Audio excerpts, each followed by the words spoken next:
বিদ্রোহী শিবিরে মালা রায়, মুখ বাঁচাতে মহিলা সভাপতি বদল। মহিলা সভাপতিকে বদল তৃণমূলের। পালাবদলের পর মালা রায়কে দায়িত্ব দেওয়া হয়, তবে বিদ্রোহী শিবিরের নাম লেখাতেই একেবারে তড়িঘড়ি দায়িত্ব বদল। নয়া মহিলা তৃণমূল সভানেত্রী আলিফা আহমেদ। রাতে সংগঠনের পদ থেকে ইস্তফা মালা রায়। বিদ্রোহী শিবিরে আপনারা জানেন মমতা বন্দ্যোপাধ্যায়ের ছায়া সঙ্গী মালা রায়।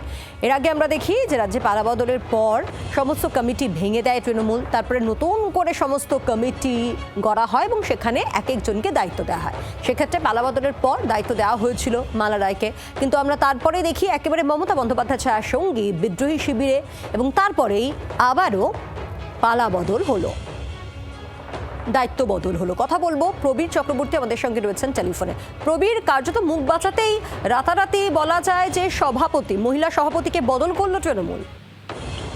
দেখো, নির্বাচনে হারের পর তৃণমূল কংগ্রেসের নতুন করে বিভিন্ন কমিটি গঠন করেছিল। এখানে মালা রায়কে মহিলা সভাপতি করা হয়েছিল, মহিলার উইংকে। এখানে দাঁড়িয়ে তারপরে দেখা গেল মালা রায় তিনি বিক্ষুব্ধ এবং বিদ্রোহীদের দলে তিনি নাম লিখেছেন, ইতিমধ্যে সেখানে সই করিয়েছেন।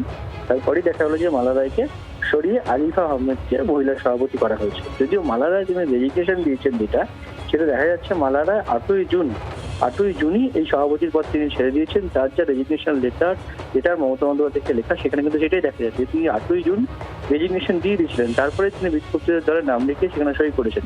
স্বাভাবিকভাবে মহিলা সভাপতি তৃণমূল কংগ্রেসের নতুন করা হলো আলিফা আহমেদকে, আর মালাদা তিনি নিজেই রেজিগনেশন দিয়ে দিয়েছেন 3-4 দিন আগেই, এটা দেখা যাচ্ছে। বেশ, ধন্যবাদ তোমাকে।